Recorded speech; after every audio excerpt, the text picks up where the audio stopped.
Hello, what's up Wow! guys, mga idol, mga kamaster. For today's video, welcome back po sa aking YouTube channel. Ayan po, ay mayroon na naman tayong replace charging pin na Oppo E5s, mga kamaster. Pakita ko po sa inyo, mga kamaster, magkakabit tayo ng charging pin, mga kamaster, na hindi na kailangan ng hot air, mga kamaster. Wow! Ito po yung Ang pinaka-basic lupet. technique, mga kamaster, kapag alam yung para safe na safe yung pinaka charging board, mga kamaster, para safe yung mouthpiece na hindi mawawala yung linya, mga kamaster. Gamit tayo ng soldering iron lang, mga kamaster, at saka tingga. What? Ayan, mga kamaster, yun po yung pinaka the best pagtanggal ng charging pin na kung gusto natin na maging masip yung charging board, mga kamaster. Wow! Yan po, napaka-basic lang to, mga kamaster, at lalo na kung wala kayong hot air, mga kamaster. Wow! Ito yung pinakamagandang gawin sa pagtanggal ng charging pin at napaka-basic lang, mga kamaster. Try natin to, mga kamaster. Ayan. Wow! Kailangan ibabad muna natin sa init, mga kamaster, para the best yung tanggal. Ayan, mga kamaster, medyo malapit na at yan, success, mga Wow. kamaster. Natanggal natin ng buo Sana yung line. all. Yan, yun po yung pinaka-basic sa pagtanggal ng mga charging port. Pag alam nyong may problema yung hot air nyo at saka gusto nyo na masip yung pinaka-charging board, mga ka-viewers, yun po yung pinaka-technique para hindi mawala yung mga ibang line na tulad ng line ng mouthpiece, mga viewers.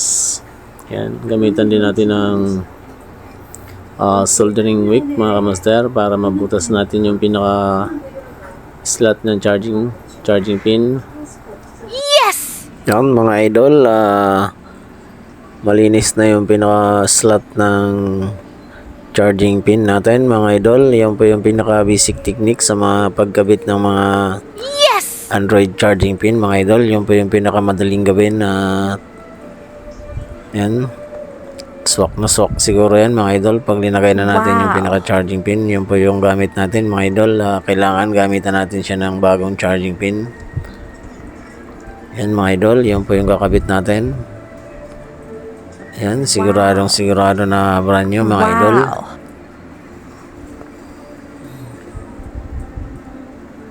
Yan, mga idol, yun po yung pinaka basic technique. Kailangan ay mayroon tayong soldering wick para mas maganda yung kapit ng charging pin, mga idol, para back to normal, mga idol, parang brand new. Yan, mga idol, apply muna natin sa side, mga idol, para mas maganda yung hinang natin, mga idol. Yan, yan, gamitan din natin ng liquid na tingga, mga idol. Yung pa yung pinaka basic, mga idol, para iwas dikit-dikit sa pag soldering, paghinang, mga idol. Yes! Yan po yung mga ginagamit sa mga nagre-revolve ng mga MMC, mga idol. Yan, applyan din natin siya ng flux para pag naghinang tayo, mga idol, ay hindi po magdidikit-dikit. Yan, try na natin, mga idol. Yun po yung pinaka the best gamitin sa mga maghihinang ng charging pin, mga idol. Wow! Yes! Napakaganda ng kapit, mga idol. Ayan, oh. Yan, mga idol, wala pong dikit-dikit. Yan, mga idol, yun po yung gamit natin na liquid na tingga. Napaka-the best gamitin yan sa mga nagpapalit ng charging pin, mga idol. Yan.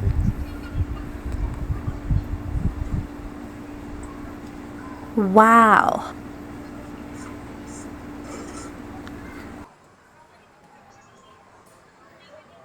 Ang lupet. Yan, mga idol, napakaganda ng finishing niya, mga idol. Yan, di na tayo gumamit ng ganitong tingga. Yan, mga idol, basta may ganito tayo, napakaganda gamitin yan, mga idol, yung liquid na tingga. Yan yung pinaka the best gamitin sa mga ganyang klaseng charging pin mga idol. Kahit anong charging pin mga idol, pwede pong gamitin yung mga ganyang tingga na liquid mga idol.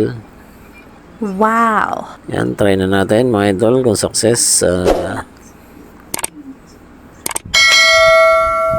Yes! Yan mga idol, try na natin sa unit mga idol.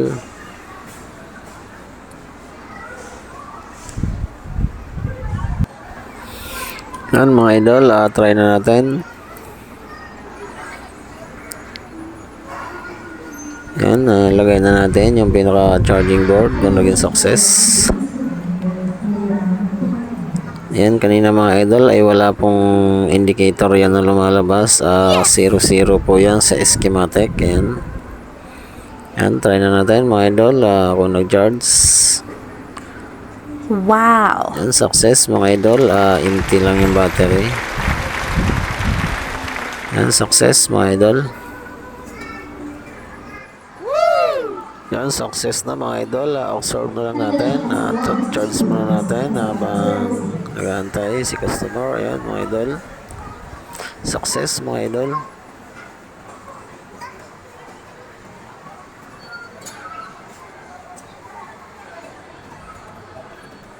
Yes! Yan mga idol. Nag-charge na 0. Ibig sabihin ay okay na yung charging mga idol. Wow. Yan, observe muna natin muna mga idol. Yan, success mga idol. Mayroon na tayong 1% goods na yung charging mga idol. Success mga idol. Yun po yung pinaka basic mga idol. Yes! Forget what they doing, keep on